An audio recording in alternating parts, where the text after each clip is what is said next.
Muy buenas tardes, damas y caballeros, amigos y amigas todas. Estamos aquí hoy en Librería Norberto González en Río Piedra, donde tenemos un encuentro de escritores que nos van a estar participando, van a estar con nosotros.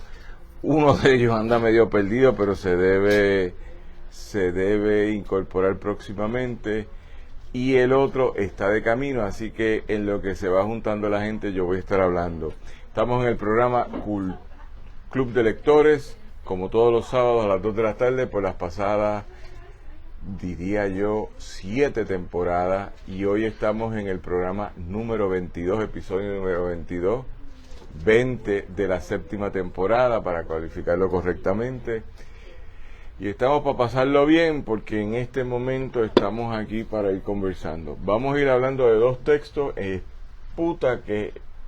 Espina que esputa libertad, ensayo de Francisco Cabanilla Taulé, y el libro que hemos estado conversando en estos días, que se llama El legado de Trujillo.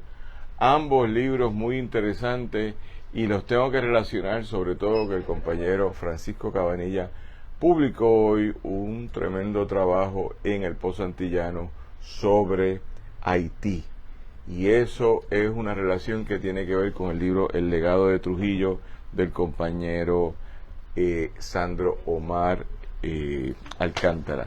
Con eso en mente, dentro de esta conversación, pues queremos ir adelantando varias cositas en lo que van llegando nuestros invitados, que por razones diversas están un poco desviados de las zonas de control y confort.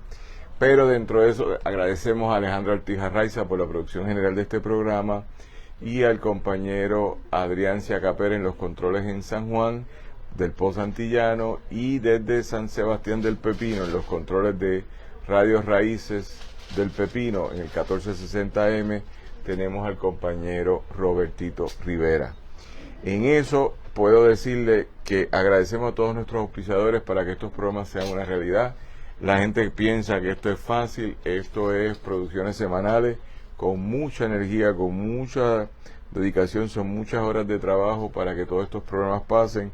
Así que dentro de esa conversación los invitamos a que estén con nosotros y nosotras todos los sábados en esta programación que está llegando al fin de temporada, pero que viene nueva programación, y esta se va en retransmisiones para las próximas semanas. Volvemos en transmisiones en vivo en el mes de agosto.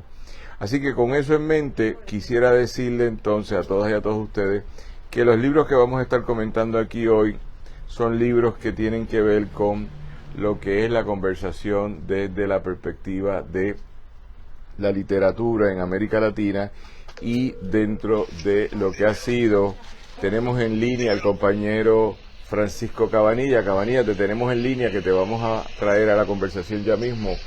Y dentro de eso, quédate ahí, porque estamos aquí. Si llegas, chévere, pero si no, te vamos a tener en línea un rato en lo que llega el otro autor.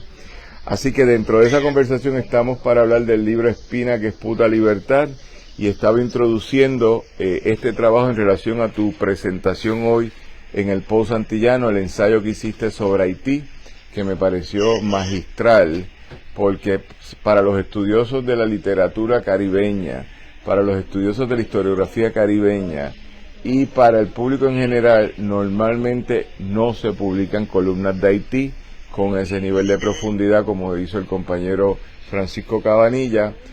Y dicho eso, se relaciona con el otro libro que vamos a estar en diálogo. Por eso queríamos que estuviera aquí, porque viene de camino también ahora Sandro Omar Alcántara, que hizo la presentación el pasado jueves allá en Casa Norberto González en Plaza Las Américas, sobre su nuevo libro El legado de Trujillo, que hace un diálogo con tu trabajo del ensayo hoy en el periódico en torno a Haití, pero también hace un trabajo con tu trabajo académico en cuanto a esa reflexión de la literatura, por decir algo, de las fronteras o fronterizas entre Haití y República Dominicana, y llegando a Puerto Rico, que se hacen estos diálogos. Así que me gustaría, si es posible, que nos explicaras un poco de qué trata Espina que esputa libertad, que es un trabajo que hicimos en el 2018 a través de Pasillo del Sur, de la filial del Pozo Antillano y que nos introdujeras el tema de este trabajo. Te escuchamos. Pues bien, buenas tardes a todos. Pues mira, el libro Espina que Esputa Libertad es una colección de ensayos definitivamente periodísticos, con lo cual quiero decir que tienden a ser ensayos breves, aunque bastante reforzados con todo el aparato de la crítica literaria, pero relativamente breve. Y está dividido el libro en 4 partes. La primera es una colección de ensayos sobre comida, el tema del culinario. El segundo digo que es una colección de ensayos sobre literatura. La tercera parte es una parte de entrevistas y la cuarta parte es una parte de crónicas. Por supuesto, hay cierta arbitrariedad en estas categorías porque de principio a fin el libro está atravesado por referencias literarias, y hay muchos referencias a libros que se repiten en varias de las categorías. Entonces un poco la idea del libro es trabajar el tema de lo puertorriqueño, lo caribeño, en el contexto literario, pictórico, musical, cultura popular en general, en el torbellino siempre de un sujeto diaspórico que escribe desde afuera para mantenerse dentro del contexto Puerto Rico, Caribe, escribe desde afuera y que quizás desde esa distancia pues uno entra y sale por temas que a veces si uno está todo el tiempo dentro pues no se le ocurre abrir esas puertas. El libro tiene como objetivo desarrollar una prosa ensayística en el sentido más literal de la palabra. Estos son intentos, ensayos, prácticas de propuestas, tesis que se plantean, pero no pretende una rigurosidad epistemológica más allá del ensayo. Y por eso me encanta el ensayo, porque me gusta ensayar, practicar. Tiene una prosa que entiendo que se puede dar el lujo de vez en cuando de saltar de la prosa a lo poético, sin por eso necesariamente perder de vista el objetivo crítico. El libro tiene una imagen de una instalación de Nick Quijano titulada Adán, del año 1992, y Adán es el primer hombre reciclado del arte puertorriqueño. Es una figura masculina hecha con pedazos de basura recogidas de la costa norte del Atlántico en el viejo San Juan, pedazos de basura que son fundamentalmente suelas de zapatos plásticas que Quijano recoge de la orilla, y entonces arma una figura humana masculina completamente desnuda, y le llama Adán. Para mí Adán es la espina que esputa libertad, porque es una espina que nos está revelando desnudamente su masculinidad como una construcción industrial, postindustrial, y que al revelarnos esa masculinidad desnuda nos invita a un diálogo más allá de la dominación patriarcal cristianocéntrica. Entonces un poco Adán es la espina que esputa libertad, que yo trato de seguir con una escritura que también se mantenga vigilante de todas los privilegios ciegos del patriarcado, y por eso utilizo esta figura de Nick Quijano. Sí, gracias por esa introducción. Estamos con el escritor Francisco Cabanilla, crítico literario, ensayista, gestor cultural en su estilo, activista de las ideas y de las posiciones políticas, y un amigo que vive entre mundos, entre trabajar en una universidad en Estados Unidos y pasarse los veranos en Puerto Rico. Dentro de esa conversación, pues, apreciamos tu introducción al texto tuyo, Espina, que es puta libertad, que no es tu único texto de esta naturaleza. Es un tipo de literatura muy interesante que siempre te he cuestionado o me he interesado en conocerla, porque escribes en un estilo de ensayo académico que no es usual. Es un ensayo muy denso. No es usual por lo siguiente, porque es un ensayo académico, pero es un ensayo desde la lógica del ensayo, que no es el académico, pensaría yo, que es más el de intervenciones de debate o de intervenciones coyunturales, pero que tiene una profundidad normativa, por decir lo mismo, impresionante. Con eso, antes de seguir, quisiéramos anunciar el libro Historia de Mujeres Puertorriqueñas Negras Invisibilizadas e Innombradas, Cuentos de Mujeres Puertorriqueñas Negras, de la autora Rosario Méndez Paneda, ambos disponibles en Libro 787, en Librería Laberinto y con la editorial EDP University. También el libro se invita a la actividad en sus letras, donde la compañera, querida amiga Rubis Camacho se encontrará reflexionando sobre sus trabajos literarios el próximo sábado 25 de junio a las 3 de la tarde en el Centro Cultural de Manatí. José S. Alegría, entrevista por Samar de Ruiz. Y el libro A Filo de Espada, que es un trabajo, Francisco, lo tienes que conocer, un trabajo extraordinario de alguien que se sentó a desmontar la Biblia, a decir todas las mentiras que se decían en la Biblia. A Filo de Espada, Crónicas de Jehová de los Ejércitos, del autor Alberto Medina Carrero, que se encuentra disponible en las librerías Norberto González, Librería El Candil, en Ponce, La Casita Books and Gift, en Aguadilla, Libro 787, Libros Isla y Caimito Books. También el texto Escucha temprano en la tarde, el podcast con Gary Gutiérrez y José Raúl Cepeda, un diálogo de actualidad sobre temas locales e internacionales desde una perspectiva crítica. Escúchalo en todo Puerto Rico, una producción de Convite Media para las principales plataformas de podcast, iVoox, iTunes y TuneIn. Y finalmente, en esta intervención reconozco el trabajo del Ball Boutique, tienda online donde se consiguen piezas en tendencias de acuerdo con la temporada y con el propósito de conectar contigo en tu estilo. Puedes acceder a la página a través de ballboutiquepr.com o por Facebook e Instagram como Ball Boutique. Así que seguimos con Francisco, el compañero escritor de Espina, que es puta libertad. Un texto donde describes un trabajo, y le agradecemos públicamente al compañero Nick Quijano que nos permitió utilizar su obra en portada, que es un trabajo interesante en el cual como ensayo se utiliza la portada de un hombre llamado Adán, ¿se acuerdan? El de Eva, y donde se recrea a través de desechos. Paco, cuéntanos algo. Escribir en estas áreas temáticas, porque tú en la comida te interesa mucho, entre otras cosas, el viaje, ese trabajo que hiciste hoy, has hecho mucho, como te he editado muchos de los trabajos que hemos publicado en El Pozo Antillano o en Pasillo del Sur.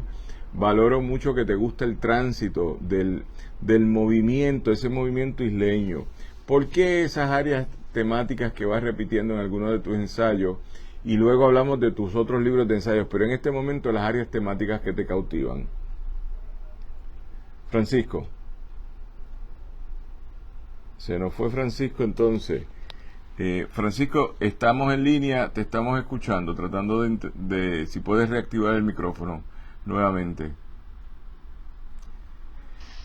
Adelante. Sí, pues mira, te iba a decir, en términos de la cocina, me parece muy interesante el tema de lo culinario, porque un poco a partir de los años 80 en adelante se vino dando una reacción en pensamiento occidental latinoamericano sobre cómo la modernidad había subyugado, marginado la comida por ser un espacio femenino doméstico a un área en la cual carecía de dimensión epistemológica. La comida era algo que para alimentarse y no tenía ningún tipo de poder como tiene poder epistemológico la música, la literatura, el arte. ¿Qué pasa? A partir de los años 80, entre filósofos y escritores de literatura, han venido cuestionando esa idea de que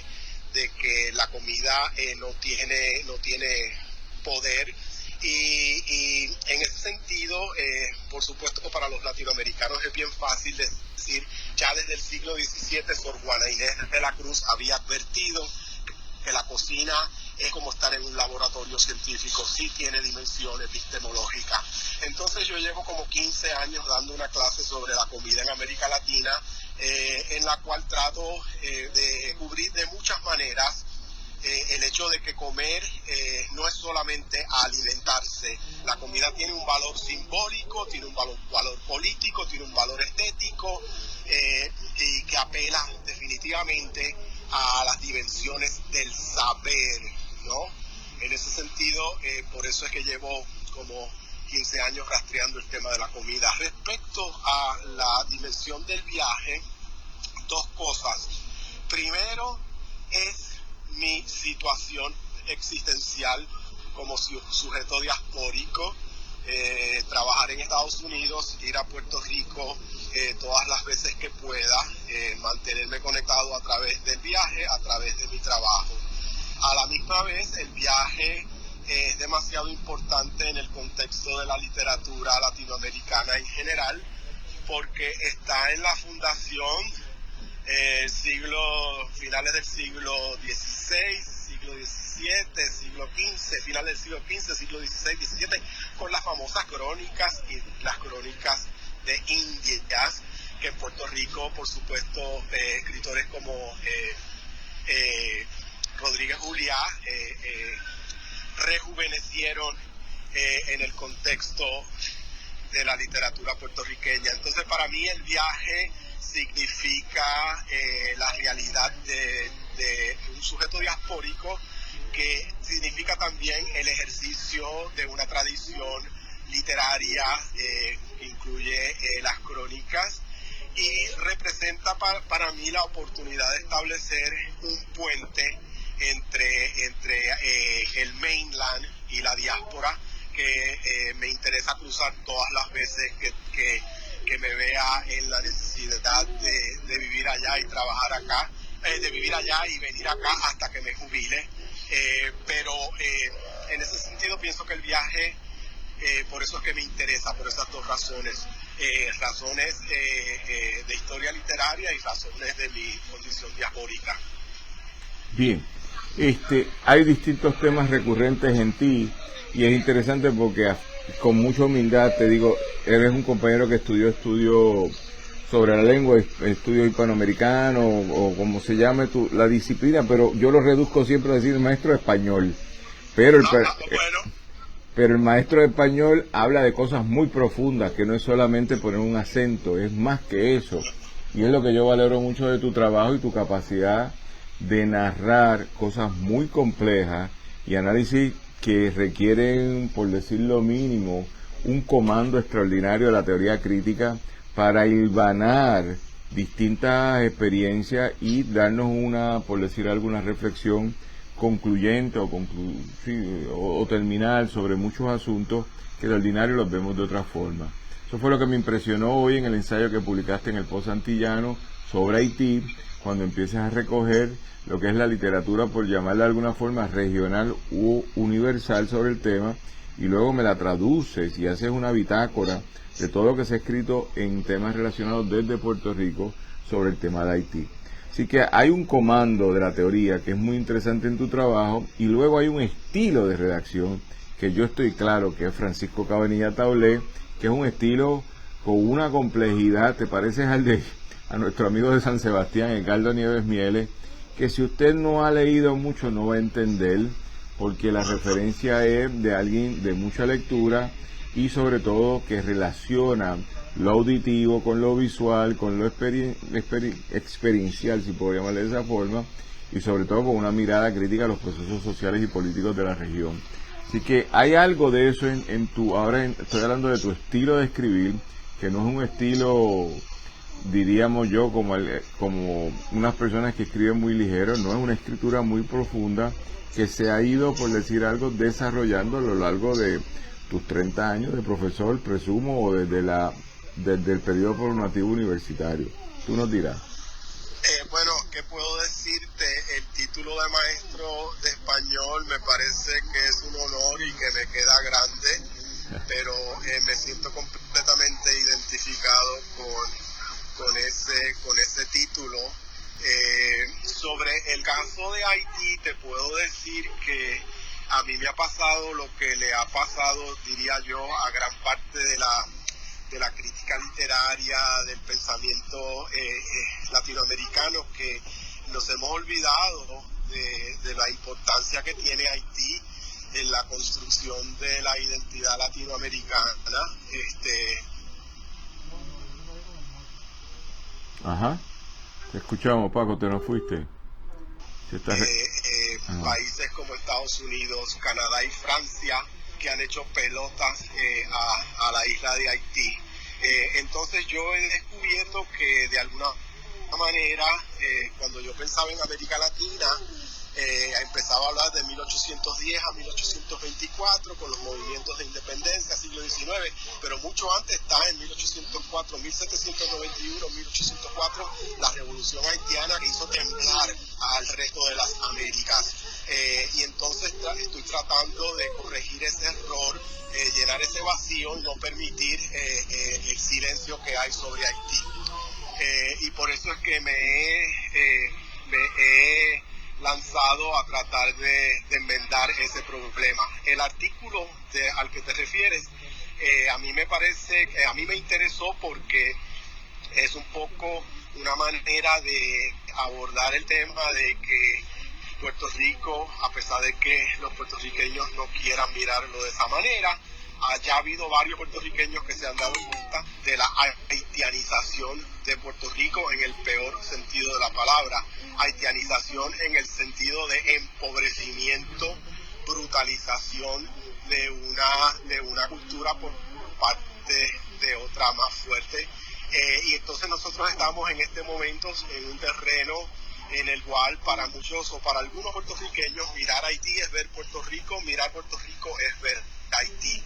Y yo creo que eso es importante que nos demos cuenta para así superar muchos de nuestros prejuicios y de nuestras ideas mal fundadas que tenemos sobre el Caribe y sobre lo que es Puerto Rico en el contexto del Caribe, y definitivamente echar a un lado la idea esa ficticia de que los puertorriqueños son superiores al resto de las islitas, como le dicen en Puerto Rico. Nuestra relación con Haití es demasiado importante, cada vez se hace más tensa, más intensa, y no es posible que nosotros no nos demos cuenta de eso.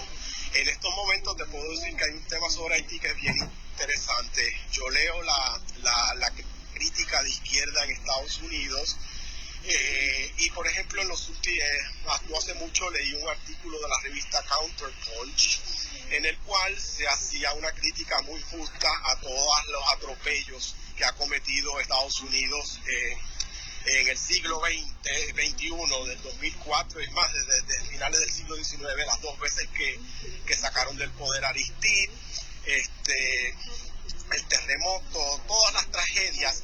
Y el artículo un poco proponía, encima de todas las tragedias, todo el desastre que ha pasado en Haití, Estados Unidos tiene el descaro de expulsar a un montón de migrantes haitianos, con toda la tragedia que tiene Haití, con todo el COVID, con toda esta cosa.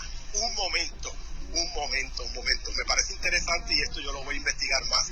Yo vengo siguiendo los informes sobre el COVID en Puerto Rico que da el doctor Fernando Cabanillas los lunes y los viernes en Fuego Cruzado, y él ahí ha dicho algo que es bien interesante, que me parece que el estadounidense está suponiendo que el COVID ha sido desastroso en Haití cuando no ha sido así. La propuesta de Fernando Cabanillas es la siguiente, por una razón muy interesante. Haití, una isla fundamentalmente negra, africana en casi su pureza, ha podido evadir el desastre del COVID, incluso cuando ellos no tienen los fondos para vacunar a su gente. La mayoría de la población no está vacunada. Entonces Fernando Cabanillas siempre se preguntaba, pero ¿qué es lo que pasa? ¿Por qué es que los haitianos han podido zafarse del COVID? Y él llega a esta teoría antropológica, médico-antropológica, que es muy interesante, y la resumo de esta manera. Él dice lo siguiente: ¿por qué razón los haitianos que no están vacunados no se han enfermado del COVID? Y dice, por una razón muy sencilla, porque son negros puros. ¿Y qué quiere decir eso? Que como negros puros, los haitianos no tienen el gen de los neandertales, que es el gen que le permite o el que facilita el contagio con el COVID. Por eso es que el COVID en los países más africanos no ha sido tan devastador como se cree o como piensa la izquierda estadounidense, que dice que encima de todos los desastres de Haití, incluido el COVID, Estados Unidos expulsa a los migrantes. Bueno, el COVID no ha devastado Haití por su condición antropológica, y ese es un punto que yo voy a seguir investigando a ver a dónde me lleva. Yo no había visto esa tesis del doctor Cabanilla, el Premio Nacional de Humanidades en el año 2022, Humanista del Año, pero sí creo que es importante que lo pensemos. Esa tesis no es original de él, y eso hay que empezarlo a calificar. Es una tesis de los cubanos, de la medicina cubana, que en lo que tiene que ver con el estudio de los orígenes de la pigmentación afrodescendiente directa en el Caribe, produjo unas excepciones muy interesantes, que es las que tenemos que hablar y pensar. Pero segundo, también entra en juego otra consideración que teníamos aquí pendiente, que era lo que tenía que ver con los comportamientos que se hacen a nivel poblacional. Los cubanos han adelantado eso, pero habría que entender eso desde la perspectiva de Haití, que no necesariamente es la excepción. Es decir, en Sudáfrica hubo otros problemas. Lo que pasa es que Sudáfrica es un país de otras dimensiones. Pero este tema de los neandertales, que nos los comimos nosotros, los Homo sapiens, a mí me tiene fascinado en los últimos días, y de eso vamos a seguir hablando.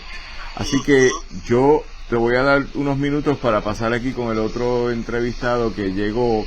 Te puedes quedar, lo que voy a empezar es a cargar mi batería para que puedas seguir, porque me gustaría un diálogo entre tú y Sandro Omar Alcántara, quien está aquí con nosotros, sobre Haití, sobre tu mirada. Tú estuviste en la presencia de él, no sé si has podido comprar o leer el libro de él, pero me gustaría que tuviéramos un diálogo, que nos escucharan un poco y tuviéramos un diálogo. Estoy con el profesor Francisco Cabanilla, amigo, y aquí está con nosotros el compañero Sandro Omar Alcántara. Sandro, ¿cómo estás? Bien. Autor del libro El legado de Trujillo, que en cierta medida se origina desde la perspectiva de esas fronteras o diálogos fronterizos que empiezan en Haití y continúan para República Dominicana y luego para Puerto Rico. Antes de concluir en esta parte contigo exclusivamente, no quiero que te vayas, lo que quiero es que te quedes y que intercalemos las conversaciones. Me gustaría saber qué otra colección de ensayos estás trabajando, porque tienes el de los ensayos para Iván Silén, que es un trabajo interesante, se llaman de otra forma, y tienes otras colecciones de ensayos que has ido haciendo en la vida. ¿En qué estamos trabajando ahora, Francisco? Pues mira, tengo dos proyectos. Uno de ellos sería terminar una colección de ensayos más o menos como los que he escrito antes. Los ensayos están escritos, están todos ahí. Me tengo que sentar a estructurarlos, crear un libro y darle un sentido. Pero necesito el tiempo para volver a ellos. Y entonces tengo, por otro lado, dos cosas inmediatas. Una, que estoy ahí empezando, como quien dice, que es escribir un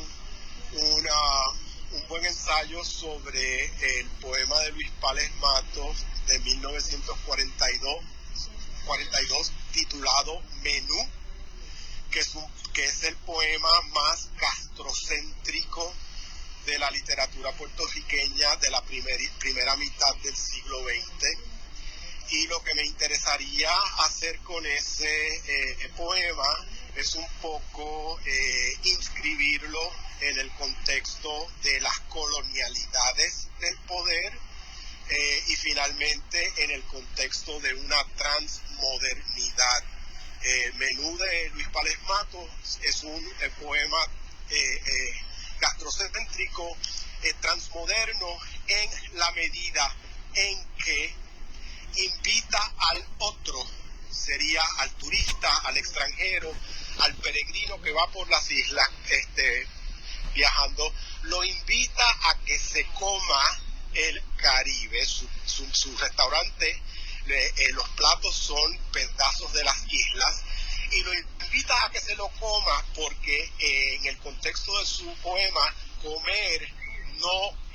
comer ha dejado de ser un ejercicio de dominación, que sería el contexto de la modernidad, para convertirse en un contexto de comunión. Cuando en el poema la voz poética invita al otro a que se coma el Caribe, a que nos coma, no lo está invitando a que nos domine, lo está invitando a que tenga un efecto de comunión con nosotros y que se convierta en uno más de nosotros. Entonces ese es un menú transmoderno que atraviesa el concepto de dominación de la modernidad y propone una propuesta de comunión. Y por otro lado, estoy también empezando algunos ensayos sobre los micropoemarios y la micronovela de Edgardo Nieves Mieles, que espero ir sacando poco a poco en estos meses que vienen. Sobre todo espero para noviembre tener un trabajo escrito sobre su novela Los mejores placeres suelen ser verdes, que yo le digo que es una novela descomunal, es una micronovela de 198 fragmentos en la cual pasan tantas cosas. Es una novela de crimen, es una metanovela y en última instancia es una propuesta de autoficción. Entonces tengo esos dos proyectos para lo que viene en el próximo año, que espero poder seguir madurando poco a poco. Bueno, pues muchas gracias, Francisco. Te dejamos aquí en suspenso un rato y seguimos aquí en el programa El Club de Lectores, como todos los sábados a las 2 de la tarde desde hace 7 temporadas, en la episodio número 20 en esta temporada, y vamos a estar ahora dialogando con el compañero Sandro Omar Alcántara, y nos gustaría que entraras ahorita, Francisco, sobre el trabajo de Alcántara, El legado de Trujillo, que es un libro que presentamos el jueves pasado en la librería Casa Norberto en Plaza Las Américas. Estamos aquí, Daniel Lina que les habla, tenemos al compañero Adrián Ciaca Pérez en los controles en San Juan, Robertito Rivera en los controles en Radio Raíces en San Sebastián, y en la producción general Alejandro Ortiz Arraiza, como también el apoyo y mentoría de Ramón Edwin Colón Prat. Agradecemos En sus letras de Ruby Camacho, que se encontrará reflexionando sobre sus trabajos literarios este próximo sábado 25 de junio a las 3 de la tarde, y donde ella va a estar en el Centro Cultural de Manatí, José S. Alegría, entrevistada por Samar de Ruiz.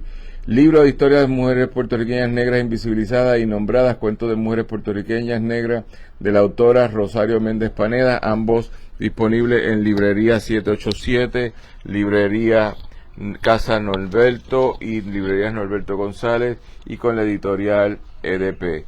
También el libro El filo de la espada, de Crónicas de Jehová de los Ejércitos, del autor Alberto Medina Carrero, que se encuentra disponible en librería Norberto González, librería El Candil en Ponce, La Casita Bucanguif, librería Aguadilla, librería 787, librería Isla, Caimito y Caimito Books. Y también reiteramos el trabajo de los compañeros Gary Gutiérrez y José Raúl Cepeda. Escucha temprano en la tarde, un diálogo de actualidad sobre temas locales e internacionales de una perspectiva crítica. Escucha a todos en Puerto Rico, una producción de Convite Media para las principales plataformas de podcast, iVoox, iTunes y TuneIn. Y finalmente, nuevamente gracias a Bolt Boutique, tienda online donde se consiguen piezas en tendencia de acuerdo con la temporada y con el propósito de conectar contigo y con tu estilo. Pueden acceder a la página a través de Bolt Boutique PR o con Facebook o Instagram como Bolt Boutique. Gracias a todos nuestros auspiciadores para el programa de hoy. Y ahora, Sandro Mar, ¿cómo usted está? Bien, gracias. Que no nos habíamos visto tanto como en los últimos días. Y hoy vamos de gira, que tenemos una ruta de los libros en el pueblo sureño de Guayama. ¿Cómo te sientes luego de haber publicado ese libro que se titula El legado de Trujillo? Que está a la venta aquí, lo tenemos aquí en pantalla, ahora mismo si nos pueden ver. Tenemos también en pantalla Espina, que es Puta Libertad, uno de Francisco Cabanilla, y este que estoy presentando del compañero Sandro Omar Alcántara. Tú dirás. Me siento bien, se me hizo realidad mi sueño, algo que hace años yo tenía en mi corazón. Escribí este libro y por muchas razones lo había descuidado, pero ya gracias a Dios cumplí mi sueño. Bien, ahora que cumpliste tu sueño, pues ahora vas a programas de radio que no habías ido en tu vida. Empezamos uno esta semana, tienes otro el martes en Radio Universidad, en solitario, luego vendrán los programas de televisión, luego nos vamos a Nueva York y luego seguimos para Hollywood y después te haces famoso. Todas esas cosas que le pasa a una persona que publica su primer libro, pero que no es cualquier persona, es un súper escritor interesantísimo que ha hecho un trabajo que me honró con que se lo presentara el jueves pasado en la librería Casa Norberto, y el cual sin lugar a dudas me conmovió, uno porque manejaba las historias a partir de mi familia, que también coincide con él, que en parte es dominicana mi familia, y las historias de Trujillo fueron historias de mi infancia, que es un dictador que jamás podré honrar ni reconocer de ninguna forma. Pero dentro de esa conversación, tú te has dedicado a contarnos la historia, que no es cualquier historia, es qué representa ser negro en República Dominicana, cuando en la tonalidad de tu pigmentación te ponían en la esquina de que eras haitiano y por lo tanto te podían discriminar. Y esto al compañero Francisco Cabanilla, que está escuchándonos, nos parece importante para que entres ahorita, pero para Sandro, háblanos de eso, del discrimen por ser negro que decían ustedes haitiano. ¿Cómo se construye eso? No, el dictador Rafael Leónidas Trujillo, que es de descendencia haitiana, él sembró en la mente del dominicano que todo dominicano con rasgo africanizado es haitiano. Y el genocidio de 1937, que los periódicos de la fecha hablan de 15.000 a 16.000 muertos. Realmente, según el doctor José Francisco Peña Gómez, sobreviviente del genocidio, habla de 30.000 familias que perdieron la vida. Y hubo familias que no quedó un ejemplar vivo para poder llorar a sus muertos. La relación entre los revolucionarios haitianos y los dominicanos siempre ha sido buena. Entonces, desde esa fecha hasta ahora, los ignorantes dominicanos, lo que son ignorantes, todo negro es haitiano. En la República Dominicana, todo negro es morcilla. Entonces, yo he tenido desde mi niñez hasta ahora que soy grande, se me cuestiona mi nacionalidad dominicana. Y en el libro, ¿verdad? Yo expongo todas esas cosas que le han mencionado y todas esas mentiras que nos han enseñado hacia los haitianos, cuando en realidad es todo lo contrario. Los haitianos son dignos de admirar y respetar. Bien, esto es interesante porque, y Paco, si quieres entrar, puedes hacerlo, pero desde la perspectiva de las diferencias, de las construcciones de las identidades de lo que es la negritud en el Caribe y de las distintas formas de exclusión. Y ahí yo creo, cuando yo leí la obra del compañero Sandro, me impresionó mucho porque es discriminado en República Dominicana porque le decían que era haitiano. El haitiano tiene sus propias formas de dominación y exclusión, donde el mulato excluye al afro haitiano, y entonces ambos son, el afrohaitiano y el mulato haitiano son discriminados en República Dominicana por ser haitiano y por el odio visceral que le tienen los dominicanos a raíz del periodo de ocupación en 1822 por 22 años de por decir algo, de la República Emergente de Haití sobre República Dominicana. Pero entonces venimos a Puerto Rico y Sandro hace una construcción distinta, como Puerto Rico un lugar ideal de vida no discriminatoria, no racista, y donde el cual él se ha sentado muy bien desde que está aquí hace casi ya 25 años, o 25 años en este momento. Bien, ¿cómo lo vemos? Dime, sobre esa conversación, ¿cuáles son los múltiples racismos que tú has vivido? ¿En Puerto Rico? No, desde Haití, República Dominicana, Puerto Rico. Bueno, mayormente nosotros somos un país de costumbre hispánica. Tenemos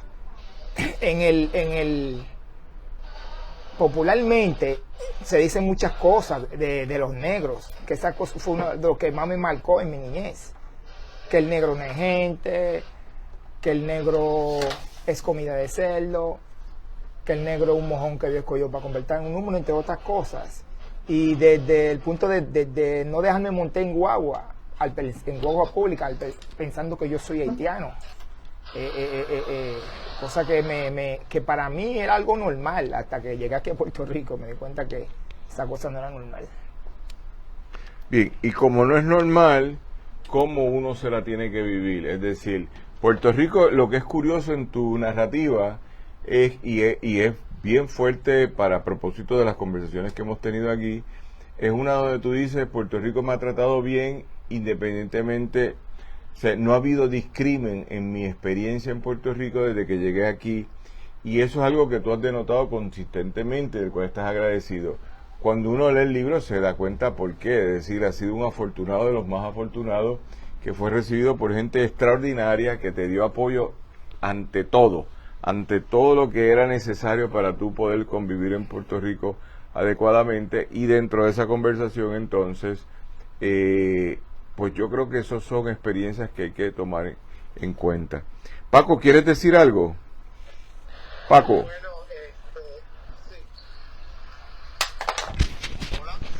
Se escucha perfecto, adelante.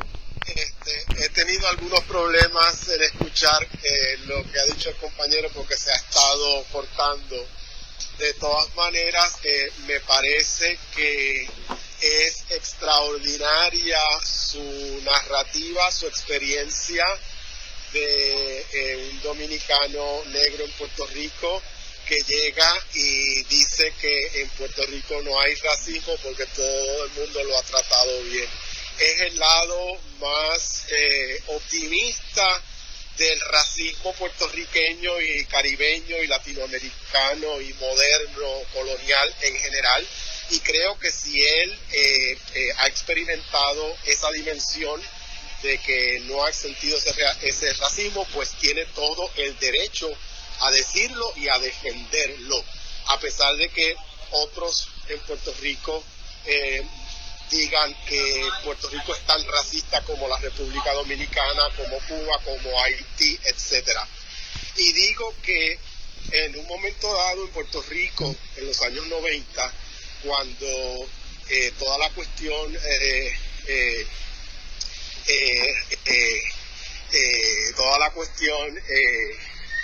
racial, la tensión entre puertorriqueños y dominicanos se puso un poco tensa. Había puertorriqueños negros que tenían el mismo dilema que tiene él, porque en Puerto Rico los veían como dominicanos por ser negros. De todas maneras, entiendo que él, su experiencia ha sido diferente y es sumamente valiosa como testimonio su experiencia de Puerto Rico. Sí, yo coincido ahí, no solo leí el libro, lo presenté. Yo no soy nadie para decir eso es mentira, jamás.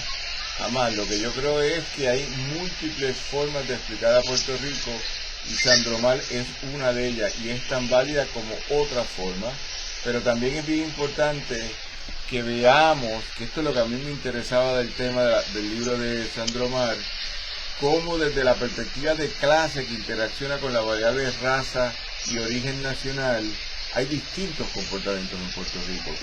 Y dentro de eso entonces, lo que creo que es importante es pensar que Puerto Rico en nada es un país homogéneo, no es un país lineal, es un país con sus contradicciones. Ahora bien, cambio de clase social, cambio de, por decir algo, las ideologías asociadas a esas clases, y empiezo a confrontar otro tipo de problemas. Así que dentro de eso, me parece a mí, en boga de lo que estamos haciendo, es pensar cómo se construye el país y cómo el país que se construye se va redefiniendo continuamente. Es cómico, y de eso creo que lo hablábamos tú y yo, o se lo conté a otra persona, que en la gran película de Robert Rodríguez y Quentin Tarantino, Dusk Till Dawn, que es con George Clooney, ellos los están persiguiendo en Texas, porque se habían robado un banco y le están cayendo a tiro y los están persiguiendo, y eran ladrones, eran gente mala, y cruzan la frontera, y al llegar entonces a el territorio de México, se meten en un bar que estaba abierto al amanecer, y en ese bar entonces descubren que ellos están salvando a la gente de los vampiros, y de delincuentes se convierten en héroes y acaban dando su vida por el bienestar de la población. Es muy interesante.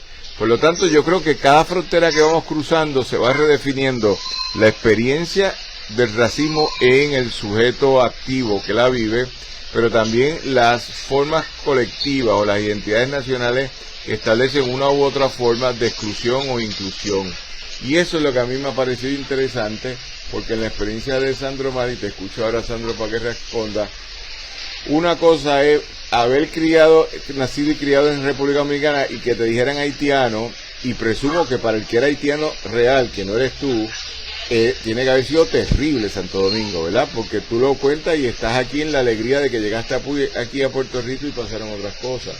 Pero desde la perspectiva del que cruza de República Dominicana a Puerto Rico, tiene múltiples experiencias, pero una es el acoso continuo y otra es el de la persona que no le fue mal y que puede decir, finalmente me han tratado en un territorio colonial llamado Puerto Rico con suma dignidad.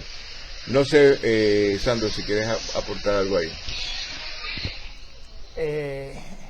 La situación de racismo aquí en Puerto Rico, que la mayoría de los puertorriqueños, cuando hablo del tema, me dicen que sí, que hay racismo. Entonces, a diferencia de mi país, cuando tú vas a hablar con ellos, la mayoría te dicen que no. Por lo menos los puertorriqueños lo reconocen. Yo leí un libro que hasta lo vi en su casa de Rullán, el racismo nuestro de cada día. Ajá. Y le hicieron vi que le hicieron una encuesta en el periódico El Nuevo Día a los jóvenes de la universidad, y todos los jóvenes coincidían en lo mismo, que sí, que aquí hay racismo. Cuando dicen estoy sudado como negro, ellos reconocen que sí, que eso es ¿verdad? Algo racista, a diferencia de mi país, que dicen cuantas cosas mencioné ahorita, que no la volví a repetir, y dicen que no hay racismo. O sea, que aquí hay gente que han estado predicando en contra de eso y se están viendo los resultados. O sea, que la gente se está concientizando cada día más en cuanto a eso. Sí, yo creo que las narrativas del racismo hay que seguirlas estudiando, no las puedo simplificar desde la perspectiva de partir de la premisa de que todos somos la misma experiencia. No, hay dos textos que yo me paso citando, que es el de Félix Cruz Jusino, La construcción del hombre negro en la identidad o la conciencia nacional puertorriqueña, y el libro de Vilma Pizarro, Las huellas del negro. Y ambos libros desmontan la narrativa que alguien inventó del siglo XIX, donde decían que todos los negros eran pobres en Puerto Rico. Había negros pobres y esclavizados, pero habían demasiados negros que eran intermediarios y productores de riqueza, y que dentro de esa conversación entonces hay que ver lo que hicieron o lo que estaban haciendo. Estamos aquí en el programa El Club de Lectores, como todos los sábados, desde hace 7 temporadas, es decir, 3 años y medio. En los capítulos finales de esta primera temporada 2022, volveremos en una segunda temporada más abajo, pero estaremos retransmitiendo continuamente estos programas durante todo el verano. Y nos encontramos con dos escritores muy queridos los dos, son dos conversaciones distintas, pero yo me disfruto tener a mi amigo Sandro Omar Alcántara aquí conmigo con su libro El legado de Trujillo, que es un libro que deben comprar, conseguir, se encuentra aquí en la calle Paseo de los Libros en Río Piedra, y también el libro Espina que esputa libertad de Francisco Cabanillas Taulé, que es un libro que publicáramos en la editorial Pasillo del Sur del Pozo Antillano y asuntos relacionados, el cual ese libro nos ayuda a entender, ambos libros, este diálogo sobre las relaciones raciales en el Caribe. Saludamos a toda la gente linda que nos está siguiendo, Ana María Rivera, a Luz Celeste Abreu. Luz, nos contaron que estuviste en una de las actividades de los viernes en la tarde por aquí, por las librerías, con las tertulias convocadas por Irán Lozada, Luis Raúl Alvaradejo y Manolo Rivera, que son tertulias de vinito, pero son de pensar y aparte algo de vino. No son de beber, son de distintas cosas. Y dentro de esa conversación apreciamos todo el trabajo literario que estemos haciendo y que estemos combinando unos y otros en la conversación. Hay un perrito que le encanta la conversación y que quisiera unirse a este diálogo sobre los libros. Con eso en mente, entonces nos quedan unos minutos. Esta tarde, Sandro Omar, vamos de gira para un pueblo de la isla, a Guayama, a hacer una ruta del libro donde hay escritores sureños. Invitamos a toda la gente que esté con nosotros a las 5 de la tarde en la plaza de Recreo de Guayama, y donde el escritor invitado es Sandro Omar Alcántara. ¿Cómo tú te sientes? Porque yo quiero mucho a Sandro Omar, lo hemos hecho muy amigos, lo conozco hace 18 meses o 2 años, y lo conocí porque estaba pintando mi oficina y me habló de este libro. Pero en la presentación de su libro vinieron sobre 60 personas, a los cuales él le ha pintado la casa, le ha cortado la grama. Así que este es el jardinero de las letras, por llamarlo de una forma bonita, pero es una persona que es de extracto popular y que se ha sentado a escribir un libro que yo creo que a nivel testimonial es una pieza extraordinaria que hay que conocer. Dentro de esa consideración, Sandro Omar, vamos de gira, ¿cómo lo ve? Invitamos a toda la gente que nos acompañe esta tarde en la Plaza de Recreo de Guayama. Dime, ¿cómo lo ve? Lo veo bien emocionado de poder llevar el mensaje a demás personas, ¿verdad? Que sepan de las cosas que pasan en mi país, porque también yo hago unas denuncias en mi libro, ¿verdad? De todos los abusos y atropellos que nosotros recibimos en nuestro país. Ok. Dentro de esa consideración, pues estamos en el quehacer literario todas y todos metidos muy profundamente, con mucho diálogo. Yo escucho a Sandro Omar y ya yo sé que tiene una novela, ahora va a ser una novela, lo que va a escribir, este es el primer libro de testimonial, pero es una novela que tiene que ver con la represión policíaca en República Dominicana, lo cual me parece muy interesante, y sobre todo una voz crítica, porque es una voz muy crítica a la cultura dominicana y su forma de discriminación.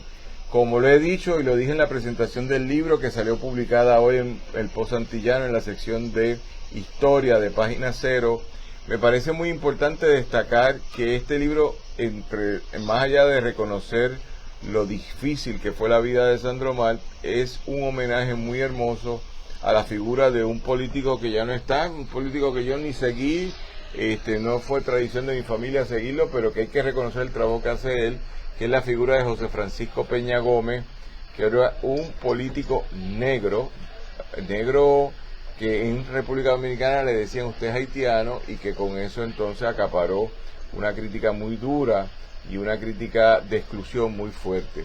Y por otro lado, sin lugar a duda, este libro es un homenaje al pueblo haitiano, y eso hay que decirlo. Desde una mirada dominicana, de un hombre dominicano, es un homenaje al pueblo haitiano, a quien invita de una forma u otra a no ser discriminado por el pueblo dominicano, y eso hay que traerlo aquí. Así que esas dos conversaciones son suficientes para mí para poder darle seguimiento a este texto, como también lo uno con el trabajo que hizo Francisco Cabanilla hoy en el Pozo Antillano, donde en la sección de crítica literaria de Página Cero hizo un tremendo ensayo sobre la literatura sobre y a partir de Haití, y en esa relación diaspórica con Puerto Rico, cómo la misma se representa. Estamos aquí en el programa Club de Lectores de El Post Antillano y Pasillo del Sur Editores, transmitiendo en vivo desde San Juan de Puerto Rico. Nos encontramos en la librería Norberto González en Río Piedra, y dentro de esa conversación en la calle Paseo de los Libros, y dentro de eso entonces estamos en diálogo con el escritor Francisco Cabanilla Taulé por el libro Espina que esputa libertad, y con el compañero Sandro Omar Tejada por el libro El legado Sandro Omar Alcántara por el libro El legado de Trujillo. Antes de concluir, Francisco, ¿quieres decirnos algo antes de concluir que te parezca importante en esta conversación? Te voy a escuchar a ti, también voy a escuchar a Sandro, por favor. Dos cosas. Les deseo mucha suerte hoy en Guayama y los voy a seguir por Facebook Live. Y segundo, que no perdamos de vista de lo que está pasando en estos momentos entre República Dominicana y Haití, y me refiero al muro que que se está construyendo entre los dos países, que es un poco trágico porque es una imitación de la brutalidad que se ha hecho acá con México y Estados Unidos. Así que no perdamos de vista que se está construyendo ese muro, que desde hace tiempo viene eso en remojo. Y bueno, mucha suerte en Guayama, y al compañero Omar, que continúe su experiencia literaria y que llegue hasta donde quiera llegar. Bueno, muchas gracias, Francisco. Sandro, ¿qué nos tienes que decir antes de irnos? Ya que el compañero mencionó el muro, yo escuché hace 3 días una emisora local a una maestra hablando de detectores de metales que quieren poner en la escuela por la situación que pasó en los Estados Unidos, que todos sabemos que murieron esos niños. Ella dice que ese dinero deberían invertirlo en computadora, entre otras cosas que ella mencionó, eso aquí en Puerto Rico. ¿Usted cree que en la República Dominicana se ha levantado alguien en contra de ese muro que están haciendo? Se están gastando todos los millones que hay en la República para construir ese muro. Cuando, como dijo él en una ocasión, José Francisco Peña Gómez, que construir estatuas en un país donde no hay hilo para hacer una operación en un momento oportuno, se constituye un contrasentido. Se mueren niños en los hospitales por oxígeno, pero el racismo es tan grande para salir de esa chusma, tener la chusma del otro lado, y gente pasando hambre y nadie se levanta en contra de ese muro y protesta. Es interesante esta conversación.